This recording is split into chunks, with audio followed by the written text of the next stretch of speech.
Welcome to Shri software solution.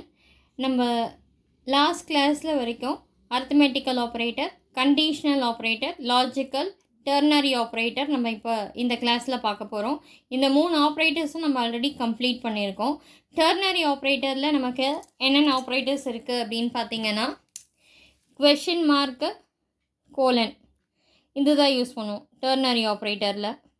Okay, யுனாரி operator அப்படின்னா plus plus minus minus இந்த operator use பண்ணுவோம் யுனாரியில். இதில் வந்து நமக்கு 2 டைப்ஸ் இருக்குது.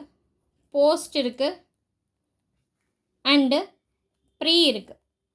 ஓகே, ஸோ இது வந்து டிஃபால்ட்டாக ஒரு வேல்யூ இன்க்ரிமெண்ட் ஒரு வேல்யூ டிக்ரிமெண்ட் ஆகும். இதை மோஸ்ட்லி லூப்பிங் கான்செப்டில் யூஸ் பண்ணுவாங்க.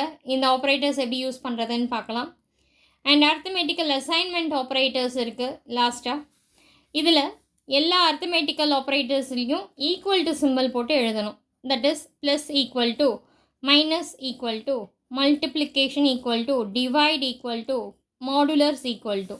ஸோ இது எல்லாமே வந்து அர்த்தமெட்டிக்கல் அசைன்மெண்ட் ஆப்ரேட்டர். ஓகே, ஸோ இப்போ நம்ம நெக்ஸ்ட் பார்க்க போகிறது டெர்னரி ஆப்ரேட்டர். இந்த டெர்னரி ஆப்ரேட்டரில் நம்ம என்னென்ன ஆப்ரேட்டர்ஸ் யூஸ் பண்ணுவோம் அப்படின்னா, கொஷின் மார்க்கு, கோலன், இதுதான் யூஸ் பண்ணுவோம்.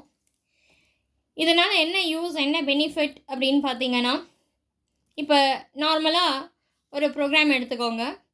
இஃப் எல்ஸ் கண்டிஷன் யூஸ் பண்ணிவிட்டு ஒரு 2 வேல்யூவை நான் செக் பண்ணணும் அப்படின்னு சொன்னோன்னா நம்ம என்ன பண்ணுவோம், இன்ட் ஏ பி டிக்ளரேஷன் பண்ணிவிட்டு அதுக்கான வேல்யூ அசைன் பண்ணுவோம். இந்த வேல்யூவை நம்ம செக் பண்ணணும், போத் வேல்யூ ஈக்குவலாக இருக்கா இல்லையான்னு. அப்போது இங்கே என்ன பண்ணுவோம், ஏ ஈக்குவல் டு பி. இது வந்து எக்ஸ்ப்ரெஷன் அப்படின்னு நான் ஆல்ரெடி சொல்லியிருந்தேன். ஸோ இப்போ இந்த எக்ஸ்ப்ரெஷன் வந்து ட்ரூவாக இருந்தது அப்படின்னா இந்த பிளாக்குள்ளே போகும், எல்ஸ் ஃபால்ஸ் ஆகிடுதுன்னா இந்த பிளாக்குள்ளே போகணும் அப்படின்னு சொல்லி நம்ம இந்த ப்ரோக்ராம் வந்து நம்ம ஆல்ரெடி எழுதியிருப்போம். இது வந்து ட்ரூ பிளாக் அப்படின்னு நான் ஆல்ரெடி எக்ஸ்பிளைன் பண்ணியிருப்பேன். இது வந்து ஃபால்ஸ் பிளாக் அப்படின்னு சொல்லி லாஸ்ட் கிளாஸில் நம்ம இந்த ப்ரோக்ராமை எழுதியிருப்போம். இப்போ நார்மலாக ஒரு 2 நம்பரை செக் பண்ணுறதுக்கே நம்ம இத்தனை லைன்ஸ் எழுத வேண்டியதாக இருக்குது இல்லையா. ஸோ இப்போ இவ்வளோ இஃபெல்ஸ் கண்டிஷன் வந்துட்டு நம்ம இங்கே எழுதாமல் இதுக்கு பதில் நான் டெர்னரி ஆப்ரேட்டர் யூஸ் பண்ணிக்கலாம். ஓகேவா. ஸோ இவ்வளோ கண்டிஷன்ஸ் வந்து நம்ம இத்தனை லைன்ஸ் எழுதணும்னு இல்லை. இதுவே 1 2 3 4 5 6 7 8 லைன்ஸ் வருது ஒரு 2 நம்பரை செக் பண்ணுறதுக்கு இல்லையா. ஸோ இந்த 8 லைன்ஸ்க்கு பதில் நம்ம சிங்கிள் லைனில் வேல்யூவை செக் பண்ணிக்கலாம். ஸோ இதுக்கு நம்ம என்ன பண்ண போகிறோம் அப்படின்னா, நீங்கள் ஆல்ரெடி டிக்ளேர் பண்ணியிருக்கணும் எக்ஸ் அப்படின்ற ஒரு வேரியபிள் கன்சிடர் பண்ணிக்கோங்க. நான் ஃபுல்லாக கோடிங் எழுதும் போது இந்த எக்ஸ் அப்படின்றத நம்ம எப்படி டிக்ளேர் பண்ணணும் அப்படின்றத நான் சொல்கிறேன். இப்போ நான் சின்டாக்ஸ் மட்டும்தான் இங்கே எழுதுகிறேன். இப்போ எக்ஸ் இஸ் ஈக்குவல் டு, இப்போ நான் இந்த எக்ஸ்ப்ரெஷன் சொன்னேன் இல்லையா, இந்த எக்ஸ்ப்ரெஷனை வந்து நான் இது உள்ளே போட்டுடுறேன். ஓகே, இப்போ இந்த both the expression is true, that is இந்த வேல்யூ வந்து எனக்கு ட்ரூவாக இருந்தது, இந்த எக்ஸ்ப்ரெஷன் சிங்கிள் எக்ஸ்ப்ரெஷன் வந்து ட்ரூவாக இருந்தது அப்படின்னா இங்கே நான் இந்த கொஷின் மார்க் போட்டேன்ல, அதை நான் இங்கே கொண்டு வந்துடுறேன். கொஷின் மார்க்கில் எனக்கு ஏயோட வேல்யூவை பிரிண்ட் பண்ணு அப்படி சொல்லலாம்.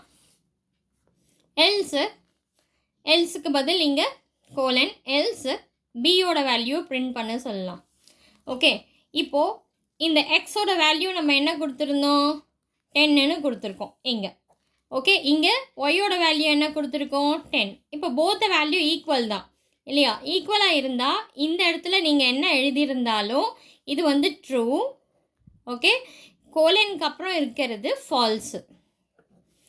ஓகேவா. இப்போது இந்த ட்ரூ அப்படின்னா இப்போ இந்த ஏயோட வேல்யூ நம்ம என்ன வச்சுருந்தோம் கோடிங்கில், 10. இதுவும் என்ன இருக்குது, 10 தான் இருக்குது இல்லையா. இப்போது இது ரெண்டுமே ஈக்குவல் தான். ஈக்குவலாக இருந்தால் இந்த 10 என்ன ஆகும், இந்த 10 ஆட்டோமேட்டிக்காக இந்த எக்ஸுக்கு போயிடும். ஓகே, இஃப் இட் இஸ் ட்ரூவாக இருந்தால். ஓகே, ஸோ கன்சிடர் இப்போ நான் வந்துட்டு 100, இங்கே வந்து நான் 50 கொடுக்குறேன். ஓகே, இது என்னோட செகண்ட் வேல்யூன்னு வச்சுக்கோங்க. இப்போ இது ரெண்டும் ஈக்குவல் கிடையாது. அப்போ என்ன ஆகும், இங்கே வந்து ஃபால்ஸ் வேல்யூ பிரிண்ட் ஆகணும். அப்போ ஃபால்ஸில் என்ன வேல்யூ இருக்குது, 50. ஸோ அப்போ இங்கே என்ன வரணும், இங்கே 50 இருக்கும், இங்கே வந்து 100 இருக்கும் இல்லையா நம்மளோட செகண்ட் வேல்யூவில். இப்போது இந்த 50 தான் என்ன ஆகும், இந்த எக்ஸுக்கு போகும். இங்கே வந்து ஃபால்ஸ் வேல்யூ நம்ம என்ன கொடுத்துருக்கோமோ அது பிரிண்ட் ஆகும். அப்போ நீங்கள் என்ன பண்ணிக்கலாம், எக்ஸை மட்டும் பிரிண்ட் பண்ணால் போதும். சிங்கிள் லைனில் நம்ம வேல்யூ எல்லாத்தையும் செக் பண்ணி அவுட்புட் எடுத்துடலாம். ஓகே, ஸோ இப்போ இந்த கான்செப்ட் நமக்கு சி அண்டு C++ல் ஓகே நம்ம யூஸ் பண்ணுறோம் டெர்னரி ஆப்ரேட்டர் அப்படின்னா இது என்ன பண்ணும், ஒன்லி இன்டீஜர் அவுட்புட் மட்டும்தான் கொடுக்கும். ஓகே, பட் இதுவே ஹை லெவல் லாங்குவேஜ் அப்படின்னு எடுத்துக்கிட்டிங்கன்னா ஜாவாவாக இருக்கட்டும், .NET, ஓகே, PHP, நீங்கள் எந்த லாங்குவேஜில் இந்த டெர்னரி ஆப்ரேட்டர் யூஸ் பண்ணாலும் எல்லா டேட்டா டைப்பையும் நீங்கள் அவுட்புட் எடுக்கலாம். தட் இஸ் அவுட்புட் வந்துட்டு you can get in int, string, Boolean. Okay, உங்களுக்கு என்ன டைப் வேணுமானாலும் எல்லா டைப்ஸ்லேயும் ஆல் டேட்டா டைப் அவுட்புட் வந்து நம்ம கெட் பண்ணிக்கலாம். சிங்கிள் லைனில் நம்ம கோடிங் வந்து எழுதிடலாம். ஓகேவா, பட் நம்ம இப்போ என்ன பண்ணிகிட்ருக்கோம், நம்ம சி ப்ரோக்ராம் எழுதிட்டுருக்கோம். சியில் நம்ம என்ன பண்ண முடியும், இன்டீஜராக தான் நம்ம வந்து அவுட்புட் வந்து கெட் பண்ணிக்க முடியும். ஓகே, ஸோ இப்போ இந்த டெர்னரி ஆப்ரேட்டர் யூஸ் பண்ணிவிட்டு எப்படி நம்ம கோடிங் எழுதுறது அப்படின்றத பார்க்கலாம். ஓகே, யூஸிங் டெர்னரி ஆப்ரேட்டர் நம்ம எப்படி கோட் எழுதுறதுன்னு பார்க்கலாம். பிஃபோர் தட் நமக்கு ஃபர்ஸ்ட் என்ன வேணும், சி ப்ரோக்ராமில் #include stdio.h, அடுத்தது #include conio.h, next void main. இப்போ நான் இங்கே ஓப்பன் பண்ணி க்ளோஸ் பண்ணிக்கிறேன். எனக்கு இந்த ப்ரோக்ராம் வந்து சிங்கிள் பேஜில் கம்ப்ளீட் ஆகிடும். அதனால் க்ளோஸ் பண்ணிக்கிட்டு நான் இங்கே கெட் சிஹெச் அப்படின்றதையும் நான் இங்கே எழுதி க்ளோஸ் பண்ணிடுறேன். ஓகேவா, ஸோ இப்போது இந்த மெயின் ஃபங்க்ஷனுக்குள்ளே நம்ம டிக்ளரேஷன் பண்ணலாம். என்னென்ன டிக்ளரேஷன் வேணுமோ அதெல்லாம் இங்கே பண்ணிவிடுங்க. ஓகே, ஸோ எனக்கு வேரியபிள் வேல்யூ வைக்கணும் இல்லையா, அதுக்காக நான் ஏ அண்ட் பி அப்படின்றத நான் எடுத்துக்கிறேன். அண்டு நெக்ஸ்ட் வந்துட்டு பார்த்திங்கன்னா எனக்கு வந்து நான் இந்த அவுட்புட் சொன்னேன் இல்லையா, இன்டீஜர் அவுட்புட் எல்லாம் எடுக்கலாம் அப்படின்னு. ஸோ இந்த இன்டீஜர் அவுட்புட் வந்துட்டு எனக்கு இங்கே நான் எப்படி போட்டிருந்தேன்னா, எனக்கு இந்த ஏயில் என்ன வேல்யூ இருக்கோ அது எக்ஸுக்கு போகும், பியில் இருக்கிற வேல்யூ எனக்கு ஃபால்ஸாக இருந்தால் எக்ஸுக்கு போகும் அப்படின்னு நான் டைரெக்டாகவே கொடுத்துட்டேன். பட் இந்த அவுட்புட் வந்து நம்ம இந்த மாதிரி இன்டீஜர் நம்பர்ஸ் நம்ம எடுத்துக்கலாம். பட் இதில் ஒரு சின்ன கேல்குலேஷனும் நம்மளால் பண்ண முடியும். அதனால் நான் இந்த எக்ஸ் அப்படின்ற இந்த சிங்கிள் வேரியபிளை நான் இப்போ எழுத போகிற ப்ரோக்ராமில் எனக்கு 3 வேரியபிள் அவுட்புட் ரிசல்ட் வந்து நான் கொடுக்க போகிறேன். டிஃப்ரெண்ட்டாக நான் வந்துட்டு யூஸ் பண்ண போகிறேன். அதனால் இன்ட்டு res1 ரிசல்ட் 1 அப்படின்னு வச்சுக்கலாம். வித்தவுட் ஸ்பேஸ் ஒரே வேர்டாக நீங்கள் டிக்ளேர் பண்ணுங்கள். res2 res3ன்னு டிக்ளேர் பண்ணிக்கிறேன். ஓகேவா, ஸோ இப்போ நான் 3 எக்ஸ்ப்ரெஷன்ஸ் வந்து டிஃப்ரெண்ட் அவுட்புட்டில் வந்துட்டு நான் எழுத போகிறேன். தட் இஸ் ஒரே எக்ஸ்ப்ரெஷன்ஸ் வந்து டிஃப்ரெண்ட் அவுட்புட்டில் வந்து நான் எழுத போகிறேன். அதனால் ரிசல்ட் 1 ரிசல்ட் 2 ரிசல்ட் 3 அப்படின்னு சொல்லி நான் டிக்ளரேஷன் நான் இங்கே பண்ணிக்கிறேன். ஆஃப்டர் டிக்ளரேஷன் CLR SCR கொடுத்துருங்க. ஓகே, ஸோ நெக்ஸ்ட் இன்புட் எடுத்துக்கோங்க. printf enter first number, scanf conversional character module D ampersand of E, again printf enter second number, and then scanf conversional character module D integer நம்ம declaration பண்ணியிருக்கோம். So input எடுத்தாச்சு. ஓகேவா, so இப்போ next என்ன பண்ண போகிறோம் அப்படின்னா, நான் இந்த res1 கொடுத்தேன் இல்லையா, அந்த res1க்கு நான் ஃபஸ்ட்டு கோடிங் எழுதிடுறேன். வித்தவுட் ஸ்பேஸ் எழுதிக்கணும் நீங்கள் எழுதும் போது. சிஸ்டமில் 2 ஸ்பேஸ் விட்டு ஒரு வேரியபிள் வந்து டிக்ளேர் பண்ணக்கூடாது. ஸோ இப்போ நான் வந்து இங்கே கண்டிஷ்னல் ஆப்ரேட்டர் அகெயின் சொன்னேன் இல்லையா, இதில் நான் வந்து எந்த ஆப்ரேட்டர் வேணாலும் யூஸ் பண்ணிக்கோங்க. பட் நான் இப்போதைக்கு இந்த ஈக்குவல் டு ஆப்ரேட்டர் வந்து யூஸ் பண்ணிக்கிறேன். ஸோ இங்கே நான் என்ன பண்ணணும்னா RES1 equal to within a parenthesis. இப்போ இந்த A அண்ட் B இன்புட் எடுத்தோம் இல்லையா, A இஸ் ஈக்குவல் டு Bன்னு கொடுத்துக்கிறேன். Okay, question mark ternary operator அப்படின்னாலே என்னென்ன ஆப்ரேட்டர்ஸ் இருக்குது, கொஷின் மார்க்கு, கோலன், சிங்கிள் லைனில் நம்ம செக் பண்ணிக்கலாம். ஓகே, ஸோ அந்த கொஷின் மார்க் தான் இங்கே போட்டிருக்கேன். இப்போ A அப்படின்றத வேல்யூ பிரிண்ட் பண்ணணும், கோலன் வச்சுட்டு B பிரிண்ட் பண்ணணும்னு சொல்லிடுறேன். ஓகேவா, இப்போ நான் என்ன பண்ணிக்கிறேன், printf கொடுத்துட்டு ரிசல்ட்டு 1 அப்படின்னு கொடுத்துக்கிறேன். இதில் கோலன் வச்சுட்டு கன்வர்ஷனல் கேரக்டர் இது இன்ட்டில் தானே இருக்குது, அதனால் மாடூல் D போட்டுக்கலாம். /n டபுள் கொட்டேஷன் க்ளோஸ் பண்ணிவிட்டு RES1ன்னு கொடுத்து க்ளோஸ் பண்ணிவிடுங்க. ஓகேங்களா, இப்போ இது ரிசல்ட் 1க்கு இந்த பேட்டர்னில் எழுதியிருக்கேன். இன்னொரு பேட்டர்ன் என்னென்னா RES2வில் நான் எழுதி காமிக்கிறேன். A equal to B both expression value வந்து எனக்கு ரெண்டு வேல்யூவும் ஈக்குவலாக இருந்தது அப்படின்னா, கொஷின் மார்க்கில் இங்கே நான் பிரிண்ட் பண்ணது A இல்லைனா பியோட வேல்யூ பிரிண்ட் பண்ண சொன்னேன்னா, இங்கே நம்ம என்ன பண்ணலாம், நம்ம டைரெக்டாகவே வேல்யூ கொடுக்கலாம். எனக்கு இது பர்ஃபெக்டாக இருந்ததுன்னா எனக்கு 100 பிரிண்ட் பண்ணு, இல்லைனா எனக்கு 15 பிரிண்ட் பண்ணு அப்படின்னு சொல்லலாம். ஓகே, இதுவும் இன்டீஜர் நம்பர் தானே. ஸோ இந்த நம்பர் RESக்கு 2க்கு போயிடும், அது பிரிண்ட் ஆகும். இப்போ நான் இங்கே வந்து printf யூஸ் பண்ணிக்கிட்டு ரிசல்ட் 2 கொடுத்துக்கலாம். Conversational character module D /n கொடுத்துட்டு RES2ன்னு கொடுத்து பிரிண்ட் பண்ணிடுங்க.